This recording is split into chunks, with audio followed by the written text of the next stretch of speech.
الحمدللہ رب العالمین وبہ نستعین۔ السلام علیکم ورحمۃ اللہ تعالی وبرکاتہ۔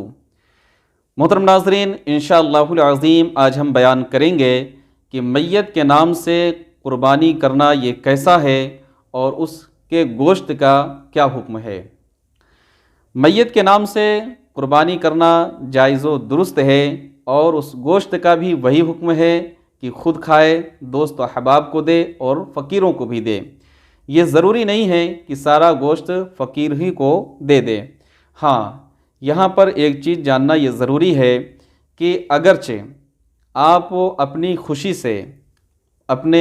میت کے لیے قربانی کر رہے ہوں، چاہے وہ آپ کے باپ ہوں، ماں ہوں، یا دیگر کوئی بھی مسلمان میت کے لیے اگر قربانی کر رہے ہوں اپنی طرف سے،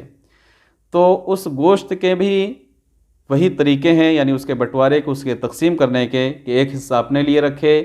ایک احباب کے لیے اور تیسرا مساکین کے لیے۔ لیکن یہاں پر جاننا یہ ضروری ہے کہ اگر میت نے مرنے سے پہلے وصیت کی ہو کہ میری جانب سے قربانی کرنا، تو ایسی صورت میں جو گوشت ہے وہ سارا کا سارا، یعنی پورا گوشت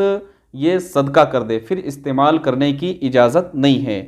معلوم ہوا کہ کبھی ایسا ہوتا ہے کہ کوئی شخص اپنی خوشی سے، اللہ نے اس کو نوازا، اپنی طرف سے قربانی کیا، اور ایک جانور اپنے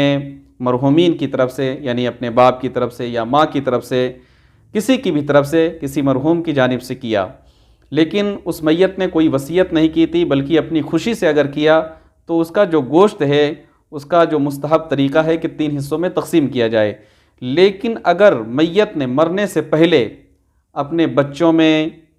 یا اپنے احباب میں، یا جو شخص قربانی کر رہا میت کی طرف سے، اس سے وصیت کی ہو کہ میرے مرنے کے بعد تم قربانی میری جانب سے کرنا،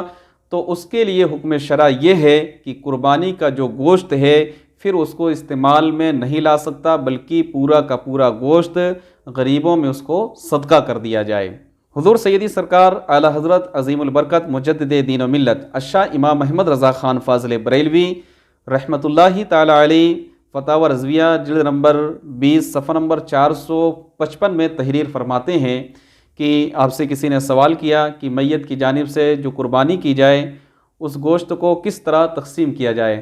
تو سرکار اعلیٰ حضرت عظیم البرکت مجدد دین و ملت الشاہ امام احمد رضا خان فاضل بریلوی رحمۃ اللہ تعالی علیہ بہت ہی پیارا اس کا جواب دیتے ہیں۔ آپ کا جواب یہ ہے کہ جو میت کی طرف سے قربانی کی جائے اس گوشت کے بھی یہی حکم ہے، چاہے کھانے میں ہو یا کھلانے میں ہو یا تصدق، سب کا اختیار ہے، اور مستحب یہ ہے کہ 3 حصے کیے جائیں، ایک اپنا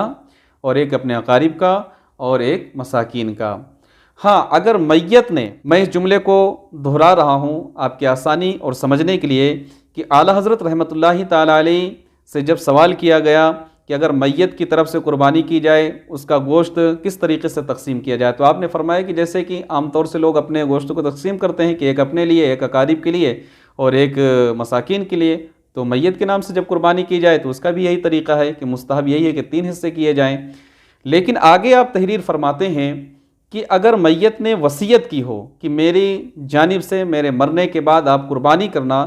تو ایسی صورت میں پھر وہ گوشت کا جو حکم ہے وہ بدل جائے گا، یعنی کہ سارا کا سارا گوشت اس کو مساکین کے لیے دے دیا جائے گا، اس کو صدقہ کر دیا جائے گا غریبوں میں، نہ اس کو خود کھانے کی اجازت ہے، نہ دوست احباب کو کھلانے کی اجازت ہے۔ تو اصل مسئلہ یہ ہے کہ اگر ہم میت کے نام سے قربانی کو دیتے ہیں اپنی خوشی سے، میت نے وصیت نہیں کی، تو اس کا جو گوشت ہے وہ 3 حصوں میں تقسیم کریں گے، ایسا کرنا یہ مستحب ہے۔ اور اگر میت نے مرنے سے پہلے کوئی وصیت کی ہو کہ میرے مرنے کے بعد سالہ سال میرے رقم سے یا میرے ترکے سے قربانی کراتے رہنا، چاہے اپنے اولادوں کو وصیت کرے، تو پھر اس گوشت کو غریبوں میں پورا کا پورا صدقہ کرنا یہ ضروری ہے۔ اللہ تعالیٰ کی بارگاہ میں دعا ہے کہ مولا تعالیٰ ہم تمام کو اس مسئلے پر عمل کرنے کی توفیق رفیق عطا فرمائے۔ السلام علیکم ورحمۃ اللہ تعالیٰ وبرکاتہ۔